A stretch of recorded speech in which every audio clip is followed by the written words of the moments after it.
We heard you bought an apartment, Brooke said. Her voice sweet like powdered sugar, pretty on top. Bitter if you swallowed it too fast. We're here to move in and make peace. I didn't open the door all the way at first. I kept the chain latched. Not because I was scared of them physically, no. I was scared of what my heart might do if I saw my son's face up close.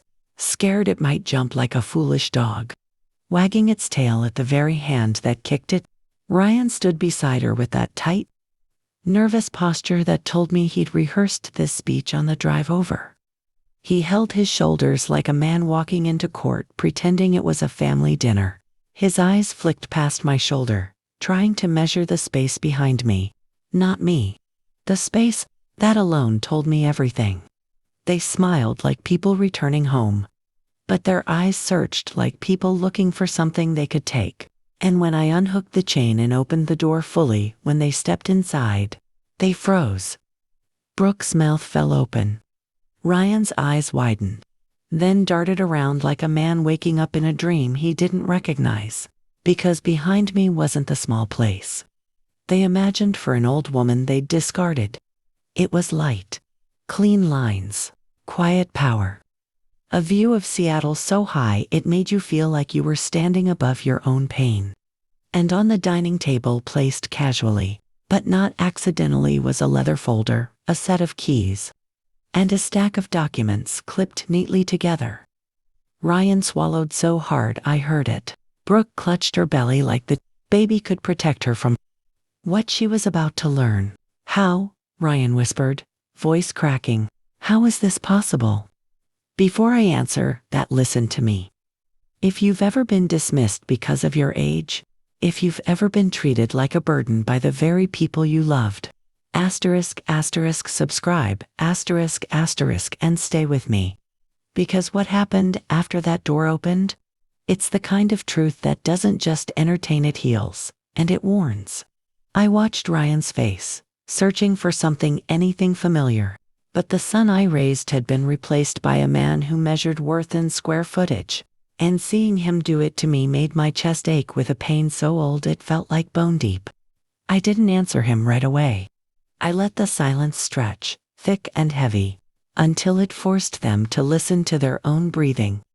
That's a trick age teaches you. Sometimes the most powerful sentence is the one you don't rush to say. Finally, I stepped aside and gestured inward like a hostess welcoming strangers. Come in, I said, my voice calm enough to scare them. Since you're here to make peace, let's see if you can survive the truth first. They walked in slowly, like the floor might collapse under the weight of what they'd done. Brooke's eyes skimmed the furniture, simple, expensive lines, the artwork on the wall, the glass that didn't have fingerprints, the quiet that didn't come from loneliness, but from safety. Then her eyes landed on me, really landed for the first time, and I saw it. Not love. Not remorse. Calculation. Ryan's voice trembled. Mom, we heard you bought an apartment. You thought I'd still be desperate. I cut in gently, but my words were sharp underneath. You thought I'd still be hungry for you. You thought I'd open the door and fall apart. Brooke's lips pressed tight. That's not fair. Fair, I repeated, almost smiling. Fair was 45 years of being the woman who never said no. Fair was burying my husband, and still cooking meals for people who stopped calling. Fair was packing my life into boxes while you changed the locks. Ryan flinched at that. Good. Let him. I took a slow step toward the table and rested my fingers near the folder.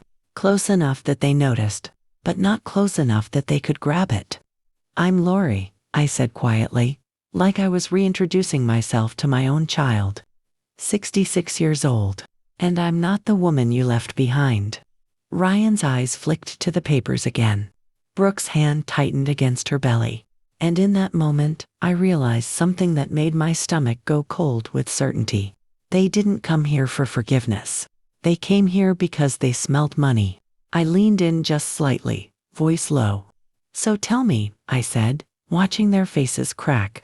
Are you here to make peace? Or are you here to take what you couldn't steal last time? Ryan opened his mouth, And Brooke answered first. "Lori," she whispered, and the way she said my name sounded like a door about to slam. "We can explain." My smile didn't reach my eyes. "Oh, sweetheart," I murmured. "You will, and when you do, you're going to wish you never found me." They sat on my sofa like strangers waiting for a verdict. Not close to each other. Not close to me. Brooke perched on the edge, one hand locked around her belly, as if motherhood had become both shield and weapon. Ryan leaned forward with his elbows on his knees, fingers interlaced so tightly his knuckles had gone white. Neither of them looked comfortable. Neither of them looked like they belonged. Good. Because once upon a time, I was the one made to feel like I didn't belong. "Sit," I had said earlier, and they obeyed. That alone told me how much the balance had shifted. Power doesn't announce itself. It changes the way people move. I poured water into 2 crystal glasses and handed them over without asking what they wanted. Hospitality is different when it's deliberate. When it's controlled.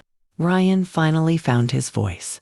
"Mom, we didn't come to fight." "No," I said calmly. "You came because you're afraid." Brooke's eyes flashed. "That's not fair, isn't it?" I tilted my head. 6 months ago, when you stood in my living room, the other living room, and told me I had 1 week to leave. Were you worried about fairness then? The room went quiet. And in that quiet, my mind betrayed me. Because suddenly, I wasn't here. I was there. Back in that house that smelled like lemon polish and old memories. Back in the room where Robert and I used to eat breakfast together. Where he'd fold the newspaper neatly and tease me about overcooking the eggs. Back where my entire life had lived inside the walls. Ryan had stood in that very spot, holding papers like they were a shield. Not even hugging me. "Hello. Mom, we need to talk." Those words still made my stomach clench. Brooke hadn't sat down then either. She stood tall, immaculate, looking at me like I was already gone. Like the house had already decided I didn't belong in it anymore. "Brooke is pregnant," Ryan had said. "We need more space."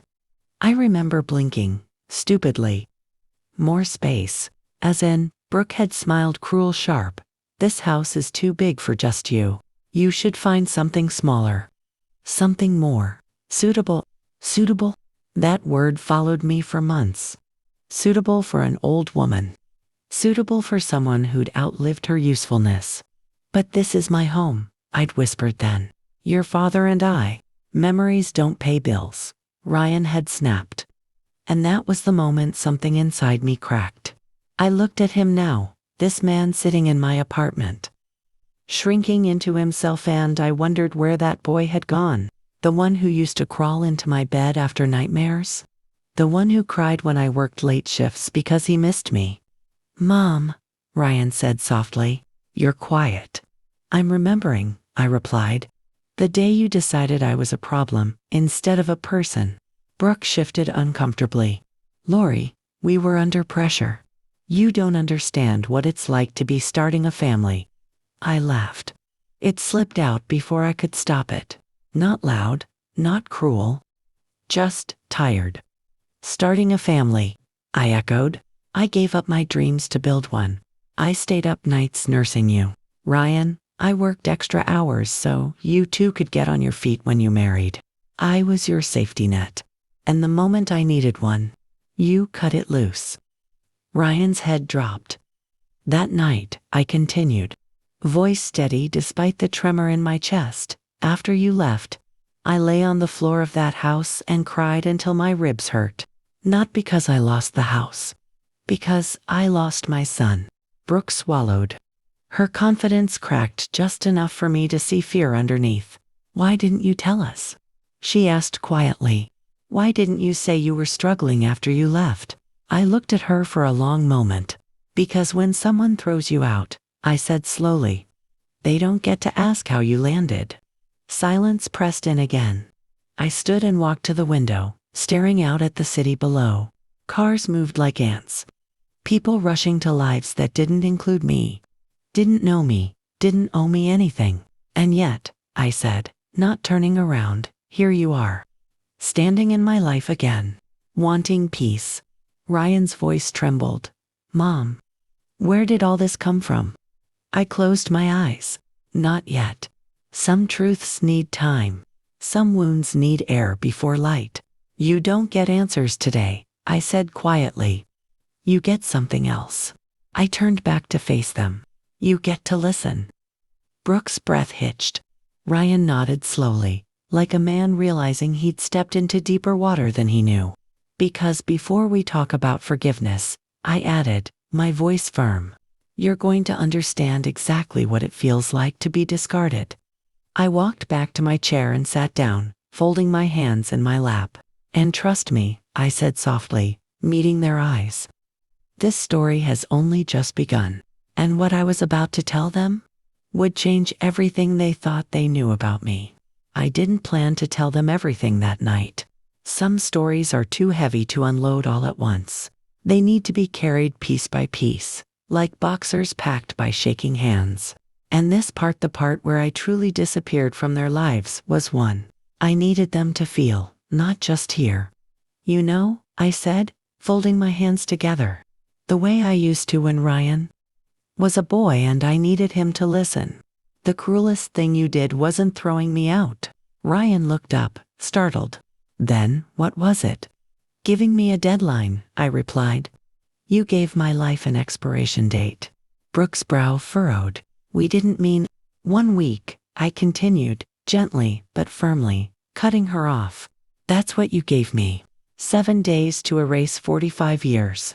My voice didn't shake. But inside me something still trembled. An old echo of panic that never quite goes away. I could see it then, as clearly as if it were happening again. Ryan standing by the door, keys already in his hand, eyes fixed anywhere but my face. Brooke, leaning against the wall, scrolling on her phone like she was bored, like she was waiting for a table at a restaurant. You have a week to pack, Ryan had said. After that, we'll change the locks. Change the locks. As if I were a stranger who might wander back and try to steal something. Where am I supposed to go? I had asked, my voice cracking despite my best efforts. Brooke hadn't even looked up from her phone. You'll figure it out.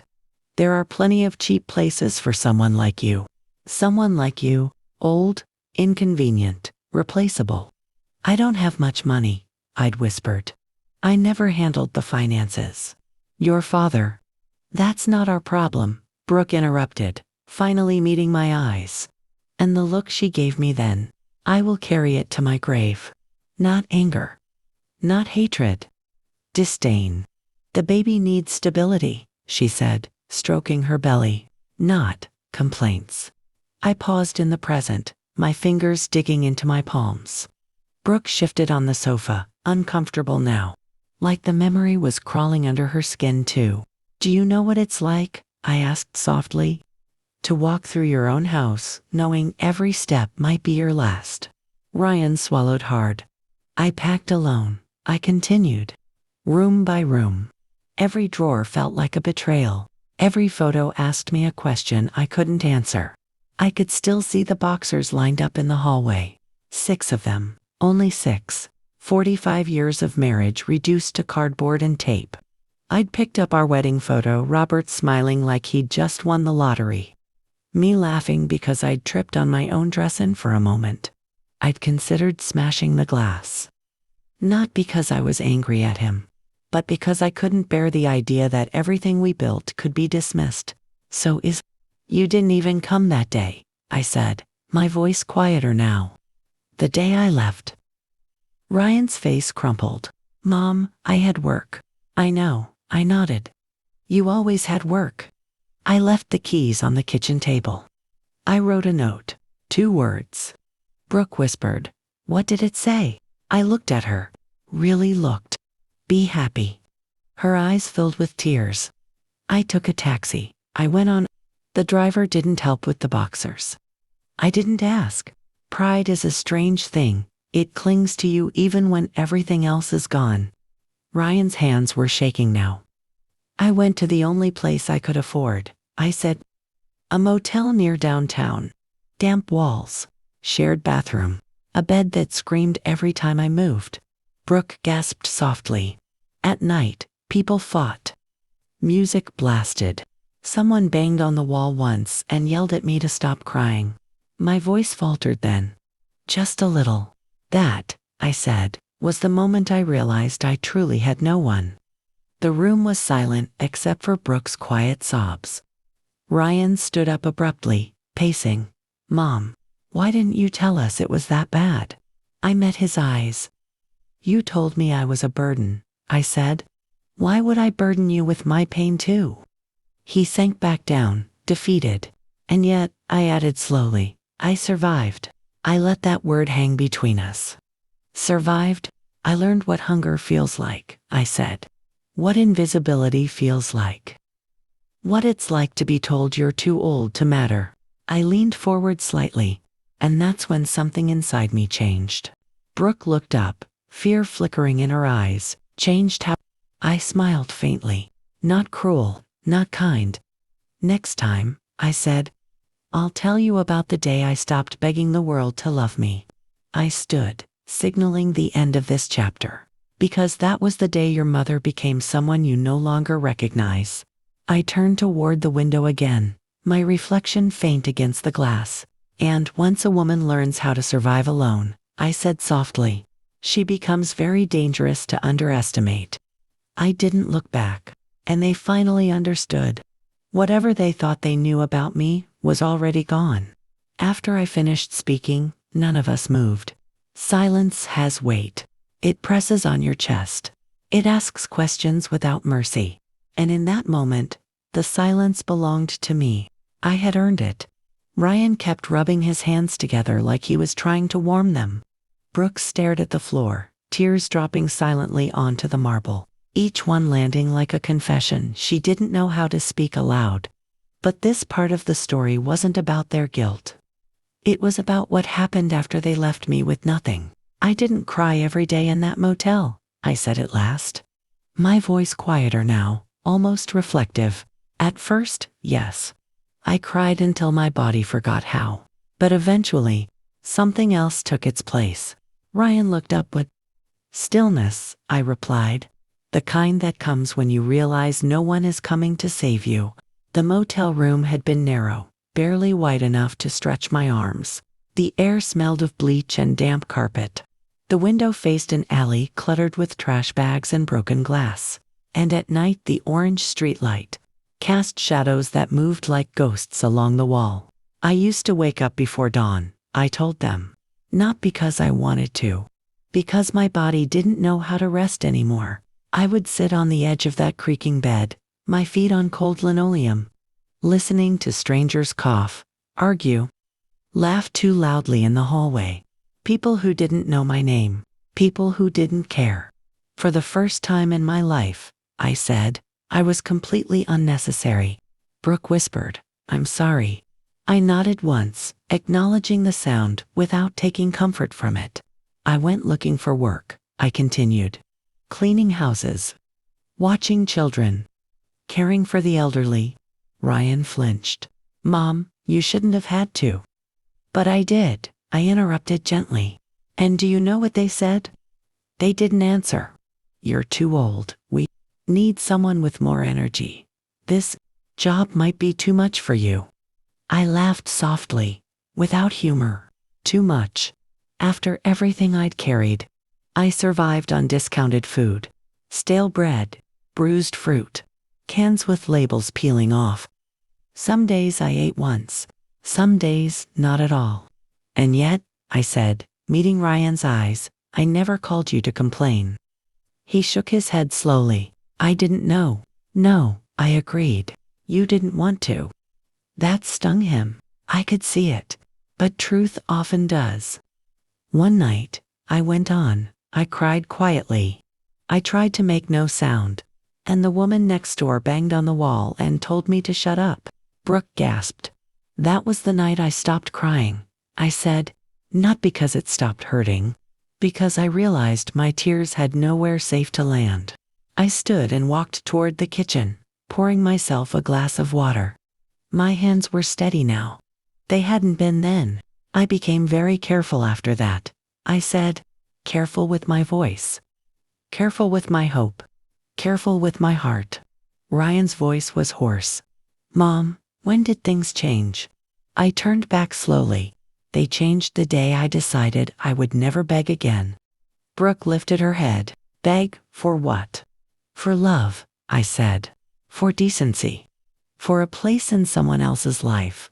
I paused, letting that sink in. That decision saved me, I added.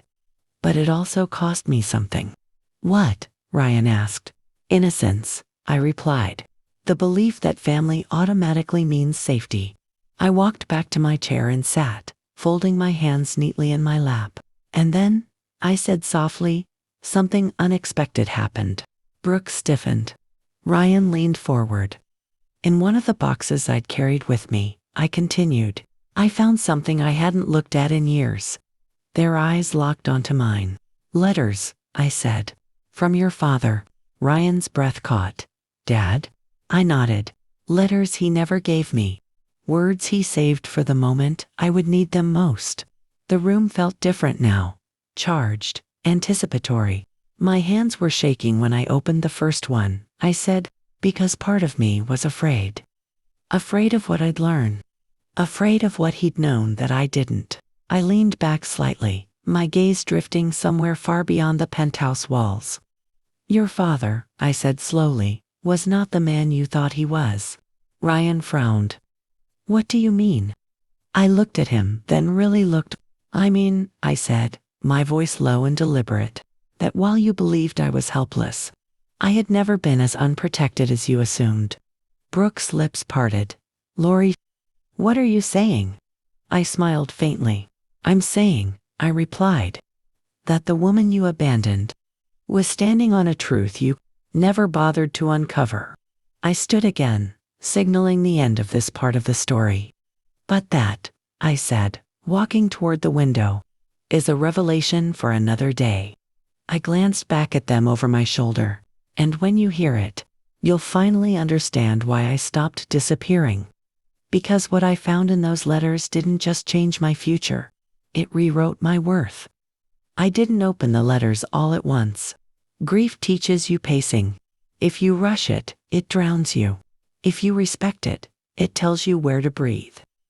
They were bundled together with a faded ribbon blue, the color Robert used to like because it reminded him of early mornings by the sea. The paper was yellowed, edges soft from time, his handwriting steady and familiar. The sight of it alone made my chest tighten. It felt like hearing footsteps from a room you know is empty. I found them at the bottom of a box, I told Ryan and Brooke. Wrapped in old newspaper. Hidden, but not forgotten. Ryan's eyes were wet now. He hadn't spoken since I mentioned his father. Some losses don't leave room for words. The first letter, I continued, started like this. Asterisk, my beloved Lori. If you are reading this, it means I am no longer with you. Asterisk. My voice slowed, careful. I had to sit down. My hands were shaking so badly, I thought I might tear it in half. In that motel room, with the walls thin and the world indifferent, I had read Robert's words by the light of a flickering lamp. Outside, someone laughed too loudly. Inside, my entire life rearranged itself. He wrote about things he never told me, I said. Not because he didn't trust me, because he didn't want to burden me. Brooke flinched at the word. Before we met, I went on. Your father worked in real estate. He took risks. Bought land when it was cheap. Places nobody wanted. Too far out. Too quiet. Ryan leaned forward. Dad never mentioned that. No, I said. He wanted me to feel safe in the life we built. Simple, predictable. He didn't want money to change us. I swallowed, the memory still sharp. He wrote, asterisk, time passed. The city grew. I never sold. I never forgot. I just waited. Asterisk. The room felt smaller somehow, like the air itself was listening. There was another line, I added quietly. One I didn't understand at first. Ryan whispered, what line? If anyone ever makes you feel small, Remember, you are standing on more ground than they know. Brooke covered her mouth. I didn't believe it then, I admitted. I thought it was just comfort. A dying man's attempt to soften the blow. I paused, letting the silence stretch again. But then I found the key. Ryan blinked. A key. Behind our wedding photo, I said. Taped carefully. Hidden in plain sight. I stood and walked to the side table, lifting the framed photo I still kept there. I didn't show them the back, not yet. That key opened a safe deposit box at First Puget Bank, I said. Number 1247. Ryan's breath hitched. Brooke's eyes widened. When I went there, I continued. The teller looked at me like he was seeing a ghost. He said the box hadn't been opened in over 2 years. I remembered the cold of the metal room. The click of the lock. The way my knees nearly gave out. Inside were deeds, I said. Appraisals, maps, letters, 12 parcels of land. Ryan whispered, 12. All in areas now considered prime Seattle real estate, I said. Shopping centers, apartments, developments. Brooke shook her head slowly. How much? I held up a hand. That number comes later. Because the money wasn't the first thing that mattered. What mattered, I said, was the last envelope. I closed my eyes briefly. For my warrior, I quoted. Asterisk, when you finally discover who you really are. Asterisk. Ryan broke then. A quiet sound escaped him. Something between a sob and a breath. Your father, I said softly, knew something I didn't. That one day, I would be forced to stand alone. I opened my eyes and met Ryan's gaze. And when that day came, I wasn't as helpless as you thought. Brooke's voice trembled. Is that when everything changed? No, I replied. That was when the ground stopped moving under my feet. I leaned back, folding my hands again. Because knowing you have something, and knowing how to use it, are very different things. Ryan looked at me, really looked this time. Mom, what did you do next? I smiled faintly. I planned, I said. Quietly, carefully, like a woman who had learned what desperation feels like and vowed never to taste it again. The room was utterly silent now. No tears, no interruptions. Just anticipation. Next time, I added, my voice low and steady, I'll tell you how a woman, everyone dismissed, learned to move pieces. Without ever being seen. I stood and turned toward the window once more. And how power, I said softly, is most dangerous when it wears silence. I didn't look back. Because the game you thought you were winning had already changed hands. I didn't rush after that discovery. That's the thing about real power, it doesn't sprint. It watches, it waits. It learns the rhythm of the room before it ever makes a sound. I didn't run back to you, I told Ryan and Brooke, my voice even, almost distant. I didn't call to announce anything. I didn't cry with relief or shout with triumph. Ryan nodded slowly, like he was beginning to understand the shape of me again. But different now. Older, sharper. I sat on that motel bed, I continued, holding those letters like they were a second spine. And I asked myself one question. Brooke whispered, what question? What kind of woman do I want to be now? Because money doesn't fix humiliation. It doesn't heal betrayal. It doesn't rewind nights spent hungry or mornings spent invisible. It only gives you choices. And choices reveal who you really are. I chose silence, I said. I chose control. Ryan exhaled slowly. I hired a lawyer, I went on. Not a flashy one. A careful one. A man who understood discretion better than drama. I didn't tell them his name yet. Names are leverage. You don't hand them out until you need to. We created distance, I said. Between me and the money. Between me and the past. A company that carried my future without carrying my face. Brooke frowned. Why hide? Because, I replied calmly, people behave differently when they think you're powerless. That landed. I saw it in her eyes. I sold only part of what your father left me, I continued. Just enough. Enough to breathe. Enough to choose. Ryan's fingers tightened around each other. And the rest? I kept it, I said simply. For the long game. I remembered those weeks vividly. Moving out of the motel without ceremony. A cleaner hotel first. Neutral. Anonymous. Then the salon. The mirror that didn't recognize me at first. Hair trimmed. Gray softened. Skin cared for. Not because youth matters, but because dignity does. The woman who walked out of that motel, I said quietly, was not the woman you're sitting with now. Brooke swallowed. I bought clothes that fit who I was becoming, I continued. Not flashy. Not apologetic. Clothes that didn't ask permission to exist. Ryan looked down. And us. I tilted my head. You lived your lives. I watched from a distance. I told them about the investigator then. Not the details yet. Just enough. I wanted to understand, I said. Not to punish, to see clearly. See what? Ryan asked. Who you became when you thought I was gone. The room felt colder suddenly. I learned about the debts, I said. The stress, the fights. Brooke's face flushed. You had us followed. I observed. I corrected gently. There's a difference. She looked away. And I learned something important, I added.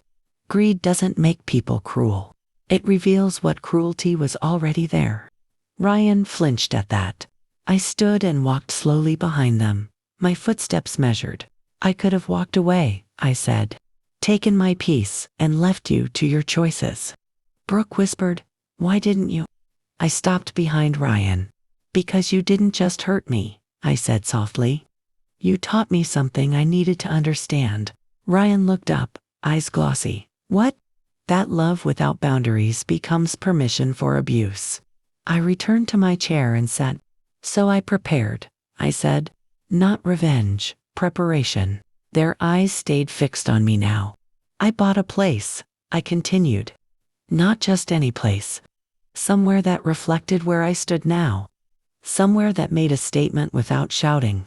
Brooke's voice trembled. This penthouse. Yes, I said. This. Ryan shook his head slowly. Mom, we thought you were struggling. I was, I replied. Just not in the way you imagined. I leaned forward slightly. And while you were assuming, I said, I was learning. Silence swallowed the room again. Next, I said calmly, you're going to hear about the moment our lives crossed again. Without you even knowing it. Ryan's brow furrowed. What do you mean? I smiled, not kindly, not cruelly. Just knowingly. I mean, I said, that before you ever knocked on my door. You were already standing on my ground. I rose, signaling another pause. And when you realize how close you were to the edge, you'll finally understand why I didn't answer your calls. I turned toward the window, the city glowing beneath me. Because sometimes the most powerful move is letting someone believe they're still in control right up until they aren't. I didn't tell them right away how close our lives had crossed. Some truths hit harder when you let people walk into them blind. You remember the mall on Pine Street? I asked, my voice casual, like I was asking about the weather. Brooke stiffened. Ryan frowned. Yeah, what? Because that was the day I realized you no longer saw me as human, I said. Brooke's eyes widened slightly. She already knew. Her body remembered before her mind caught up. That afternoon, I continued, I was walking past the food court. I hadn't eaten yet. I was deciding whether I could afford a sandwich or if I should wait until evening. Ryan's face tightened. And then, I said softly, I saw you. Brooke's breath hitched. Lori, you came out of a baby store. I went on. Carrying bags so expensive, I knew instantly that money wasn't your fear. Losing control was. Brooke closed her eyes. I ran after you, I said. Not because I wanted anything, just to know. To feel like I still existed. Ryan whispered, Mom. You turned, I said, looking directly at Brooke now. And when you saw me, you looked embarrassed, ashamed, like I was something you didn't want associated. with your future. Brooke's shoulders shook. I was scared. No, I corrected gently. You were disgusted. Silence. I asked about the baby. I continued. My grandchild. And you told me to stay away. Brooke's tears fell freely now. That, I said, my voice steady despite the ache rising in my chest, was the moment the last piece of me broke off. Ryan stood abruptly. I didn't know that happened. No, I said. You were busy building a life that didn't include me. I sat back down slowly. I went back to my room that night, I said, and for the first time, I didn't cry. Brooke looked up, eyes red. What did you do? I decided, I said. I decided that if I was invisible to you, I would become untouchable. Ryan's brow furrowed.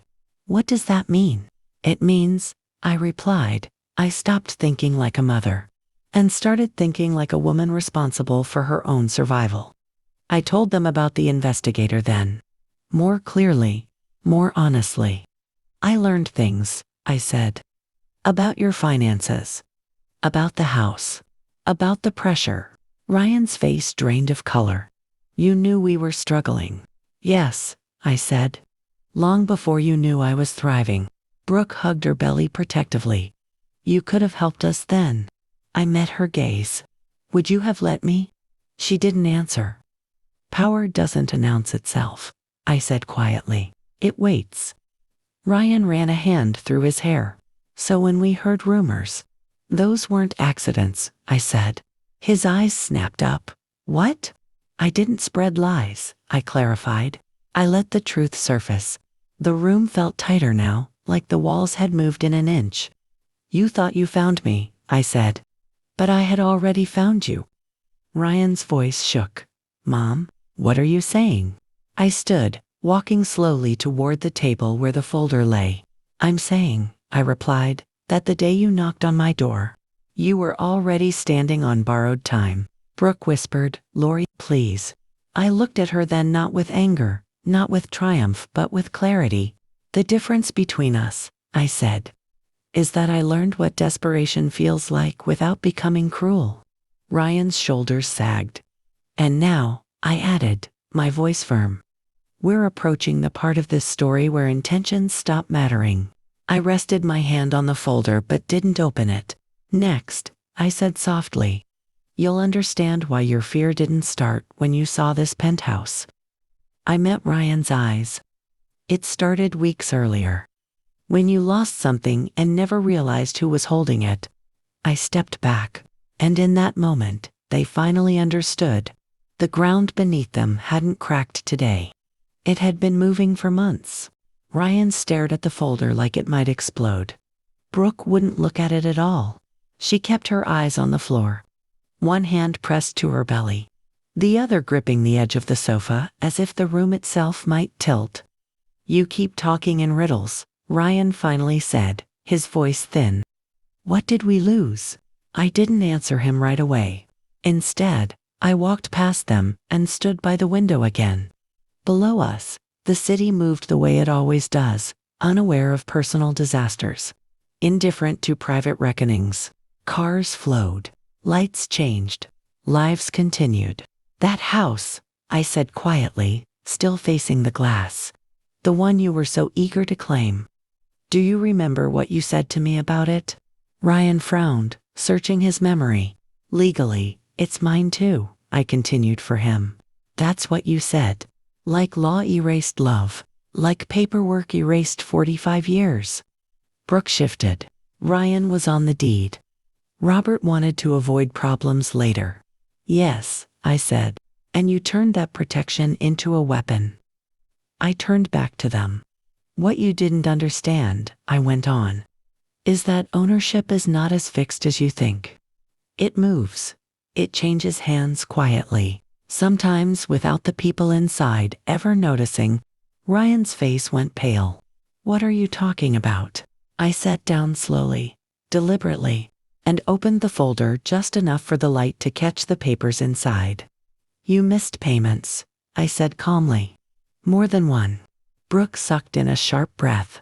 We were going to catch up. Eventually, I nodded. That's what everyone says. Ryan's hands started to shake. Mom, why are you bringing this up? Because, I replied evenly, while you were assuming I had nothing. Someone bought your debt. Silence slammed into the room. Brooke looked up sharply. Bought our debt? Yes, I said.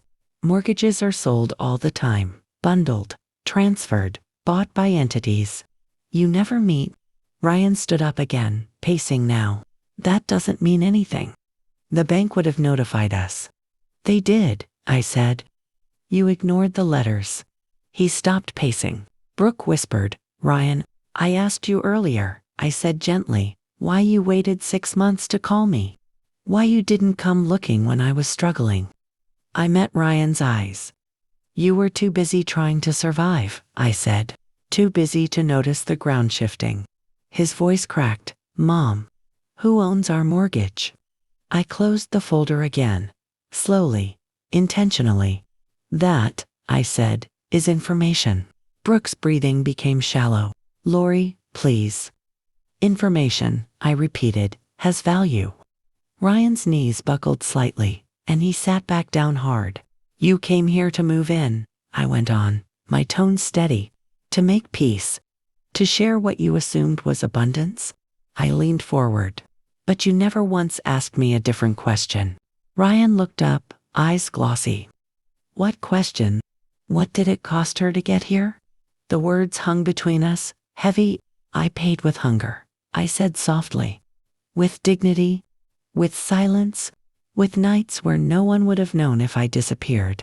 Brooke sobbed openly now. And while I was paying that price, I continued, I learned how systems work. How ownership works. How leverage works. Ryan shook his head slowly. Mom, are you saying? I'm saying, I interrupted gently. That the house you threw me out of is no longer something you control. Brooke clutched her belly. Then who does? I didn't answer. Not yet, because some truths need to sit in the body before they sit in the mind. I stood, signaling that this part of the conversation was over. We'll stop here for tonight, I said. You've heard enough. Ryan looked at me like a drowning man. Mom, please. We need to know what's happening. I walked them toward the door, my steps calm, unhurried. You'll know soon, I said. Sooner than you think. At the door, Brooke turned back, her voice breaking. Are we going to lose the house? I met her eyes. That, I said quietly, depends on what kind of people you choose to be next. I opened the door. They stepped out into the hallway, smaller than when they arrived, quieter, afraid. When the door closed, I leaned my forehead against it for just a moment, not in weakness, but in acknowledgement, because the next part would decide everything. I walked back to the table, looked at the folder once more, and whispered to the empty room. Tomorrow, they'll learn whose name is written where it truly matters.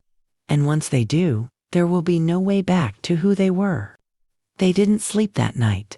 I knew it before my phone rang the next morning. Before the sun fully climbed over the skyline and painted the city in soft gold. Desperation has a sound. It moves differently through the air. It reaches you before words ever do. Ryan called at 7:12 a.m. I let it ring. Once, twice, 3 times. When I finally answered, I didn't say hello. Mom, he said, breathless, like he'd been running instead of dialing. We need to talk. Today, please. I sipped my tea slowly, letting the silence stretch just enough to remind him, who was no longer waiting by the phone. We talked yesterday, I replied calmly. You did most of the listening. Brooke's voice broke through in the background. Lori, please. We got another notice this morning. Another notice. There it was. You ignored the first ones, I said. Why does this one sound different? Ryan swallowed hard. Because this one says final. I closed my eyes for a moment, not out of satisfaction, but recognition. I remembered that word. Final. The way it makes your chest tighten. The way it steals the future out from under your feet. I told you, I said quietly, that intentions stop mattering at a certain point. There was shuffling on the other end of the line, hushed voices, panic bleeding through every sound. "Can we come see you?" Ryan asked. "Please, today?" I looked around my apartment, the light, the calm, the life I had built without them. "Yes," I said after a pause. "This afternoon." The line went quiet with relief. "But," I added, "this time you come prepared to hear the truth. Not the version that comforts you. The one that costs you." "Yes," Ryan said quickly, "anything. Anything is easy to promise when you think you have nothing left to lose." They arrived just after 2. Ryan looked like he'd aged years overnight. His shoulders were slumped, his eyes ringed dark, his confidence stripped down to raw nerves. Brooke moved slowly, heavily pregnant now. Her fear no longer hidden behind sharp words. Fear has a way of humbling even the cruelest mouths. They didn't comment on the apartment this time. They didn't ask how I lived. They sat. That alone told me how far they'd fallen. "We spoke to the bank," Ryan said, voice tight. "They said our mortgage was sold months ago. They won't tell us who owns it." Brooke clasped her hands together. "We're terrified." I nodded, as you should be. Ryan flinched, but he didn't argue. "There's something you need to understand," I continued. "Fear isn't punishment. It's information. It tells you where you must." Brooke whispered, "We didn't mean to hurt you." "I know," I said, "and I meant it. You meant to protect yourselves. You just didn't care who got crushed in the process." Silence. Ryan finally asked the question his body had been carrying since yesterday. "Mom, is it you?" I looked at him. Really looked.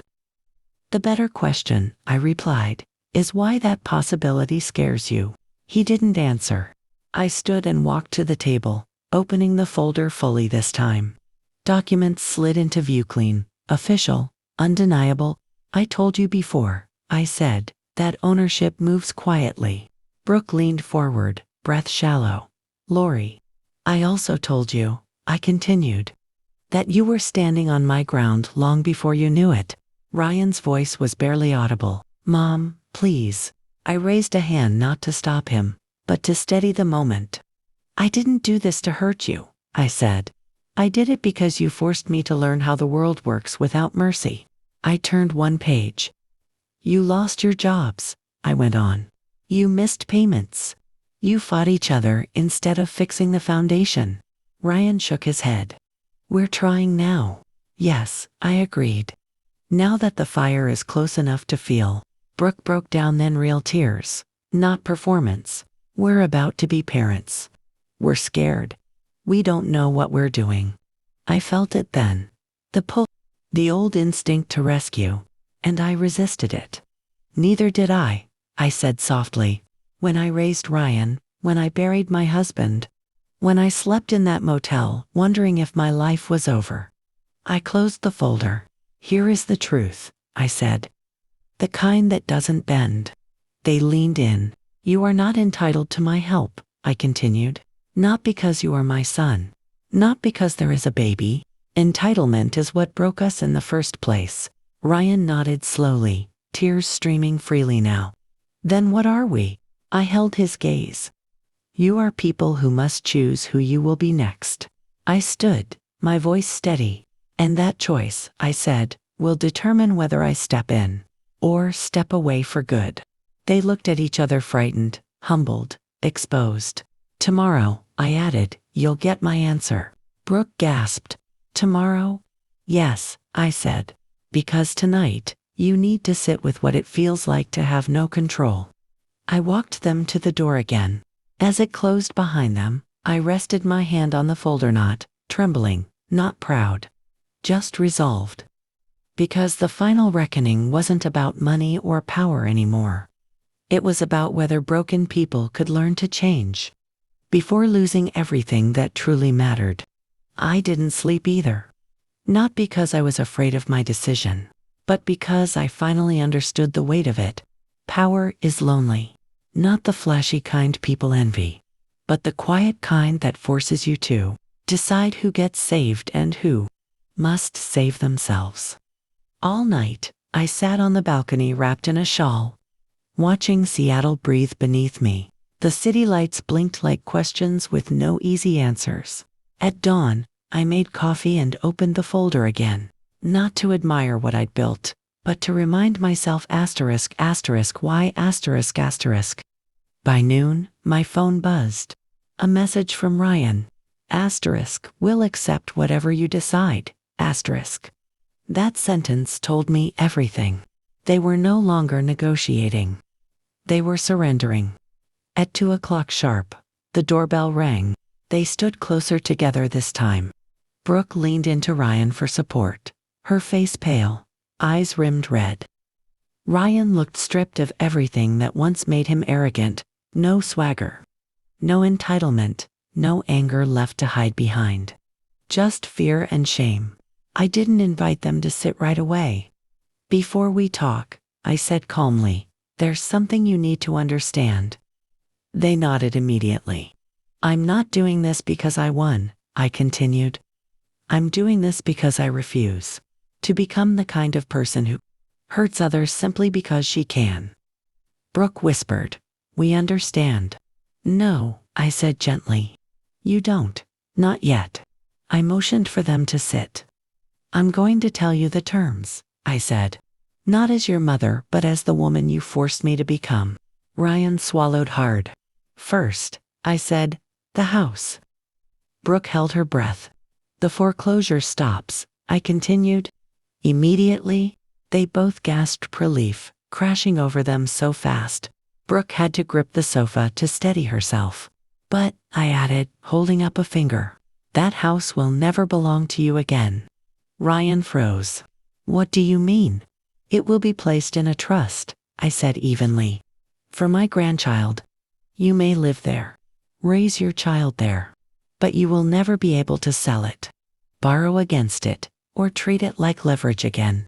Brooke nodded rapidly. That's fair. Second, I continued, Ryan, you will work. He straightened instinctively. You'll take the job I arranged, I said. Not because I'm rescuing you, but because I'm giving you one chance to rebuild your integrity. His eyes widened. You arranged a job. Yes, I said. And if you're late once, disrespectful once, or entitled once, you're done. I understand, he said hoarsely.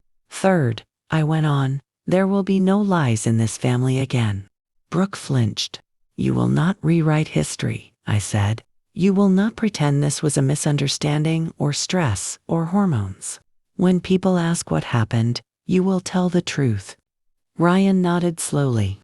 We treated you badly. Yes, I said, and you will own that.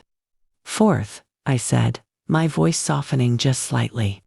I will be part of my grandchild's life. Brooke's tears spilled freely now. Of course, please. But not as someone you tolerate, I added. As someone you respect. Yes, she whispered. I closed the folder. Finally, I said, you need to hear this. They looked at me like children waiting for punishment. I may help you rebuild your lives, I said. But I will never again sacrifice my dignity to make you comfortable. Ryan broke down then. Fully, he covered his face and cried not like a child, but like a man finally seeing the damage he'd done. I'm sorry, he sobbed. I really am. I believed him. But belief is not the same as forgetting. I stood. These terms are not negotiable, I said. If you accept them, we move forward slowly, honestly, carefully. If you don't, I walk away without regret. They didn't hesitate. We accept, Ryan said. All of it. I nodded once. Good, I said, because the next part of this story isn't about consequences anymore. I walked to the window and looked out over the city one last time before turning back to them. It's about whether redemption is something you're willing to earn. They stood silently, holding each other, smaller than they'd ever been, but finally listening. And as I watched them leave, I knew the hardest part was still ahead, because forgiveness isn't a signature on paper. It's a daily choice, and tomorrow, we would find out if they were capable of making it. The strangest thing happened after they left.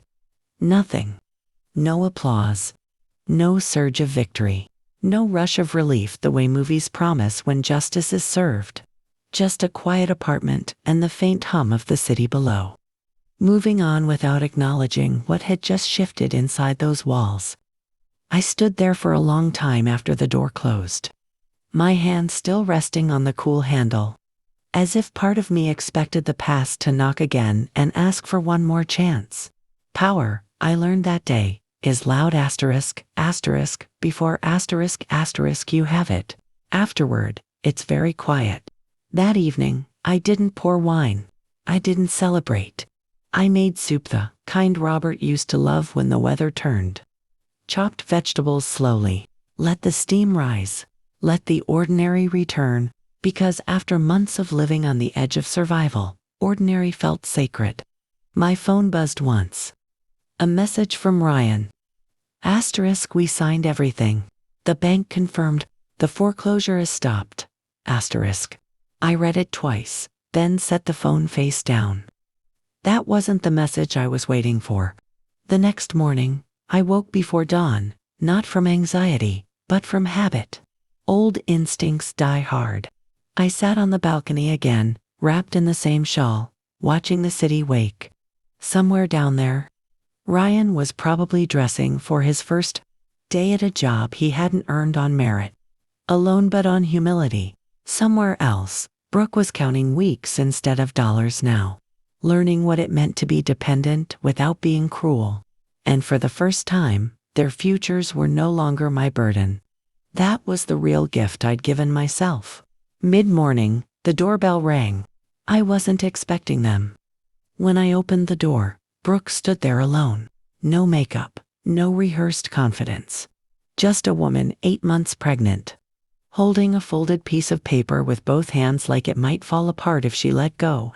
I'm sorry to come without Ryan, she said quietly. I needed to do this myself. I stepped aside and let her in. She didn't sit right away.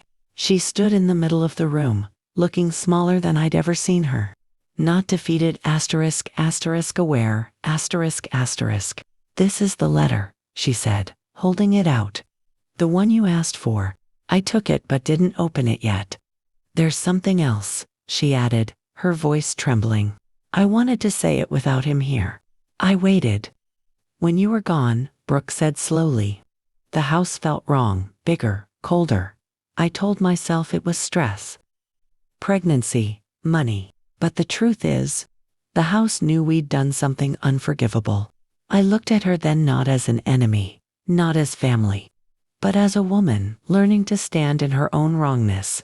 I was raised to believe strength meant control, she continued. That if I didn't dominate the situation, I'd be crushed. I didn't know how to make space for you without feeling like I was losing. She swallowed. I see now that strength isn't pushing someone out, she said. It's knowing when to step back. I opened the letter finally. It was handwritten, uneven, honest. When I finished reading, I folded it carefully and placed it on the table beside the others. This doesn't fix everything, I said. I know, Brooke replied quickly.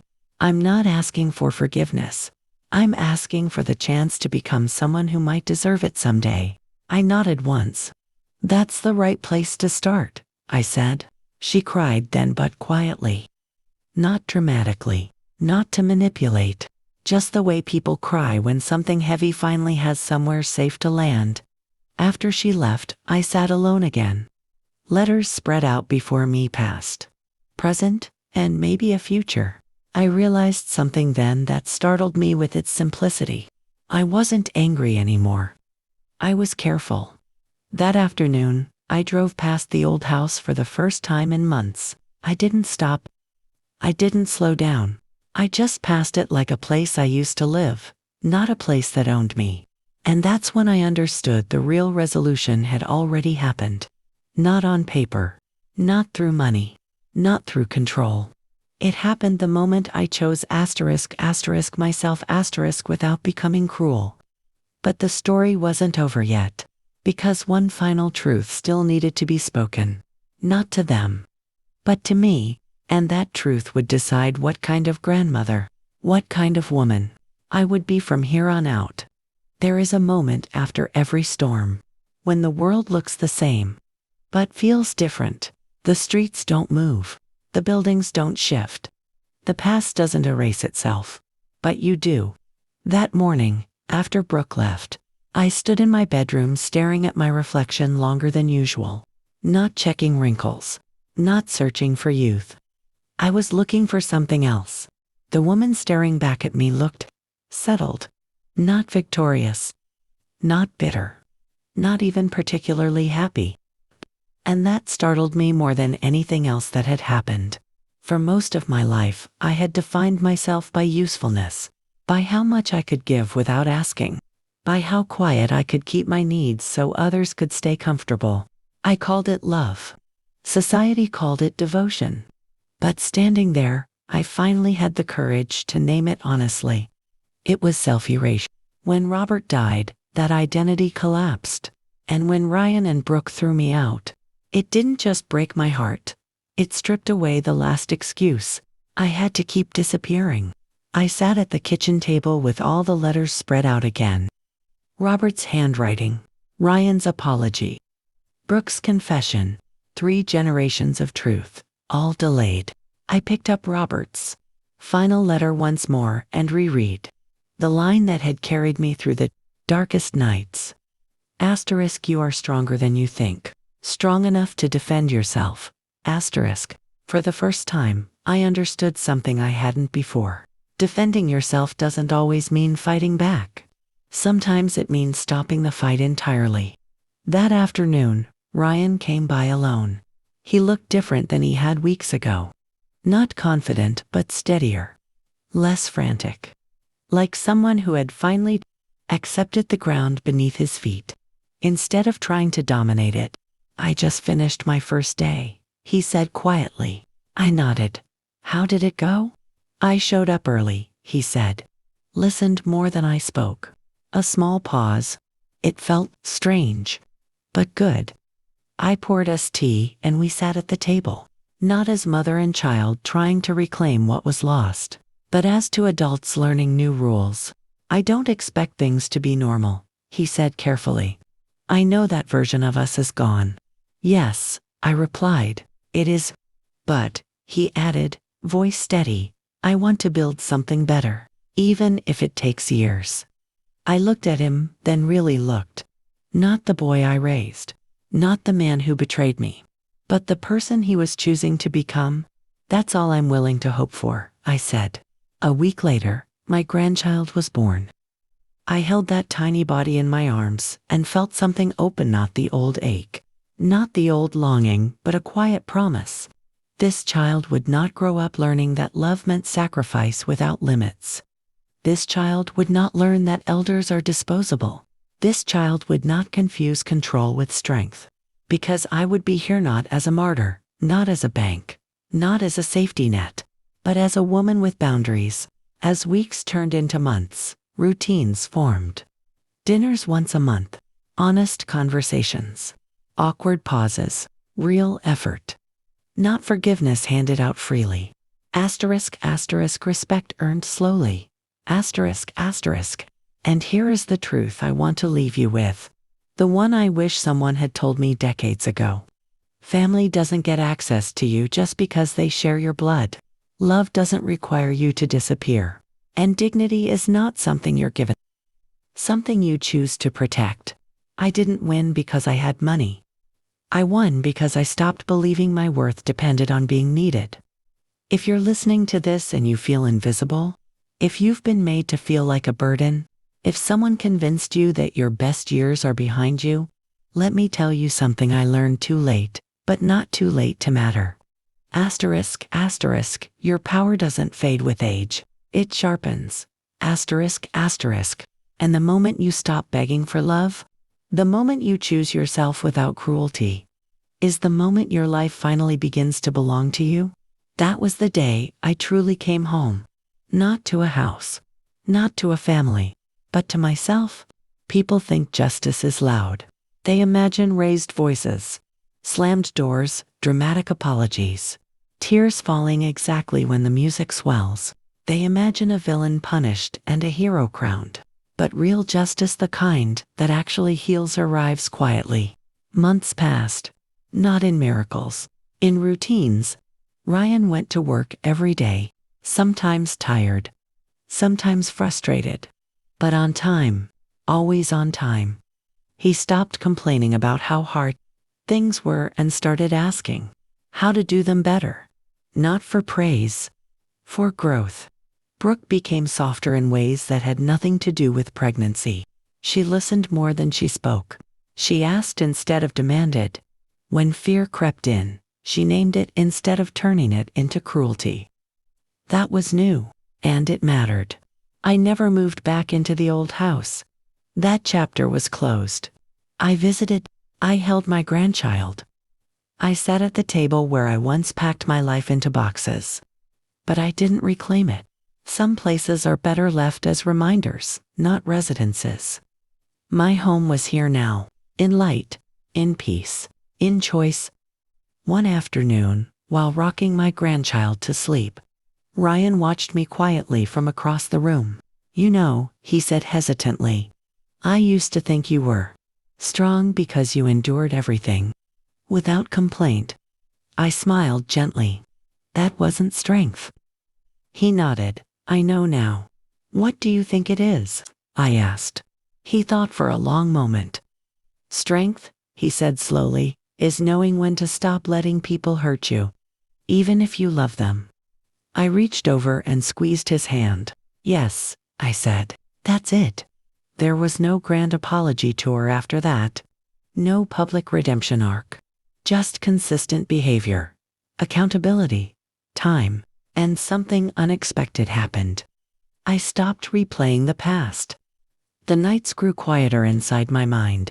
The memories lost their sharp edges, not because they were erased, but because they no longer controlled me.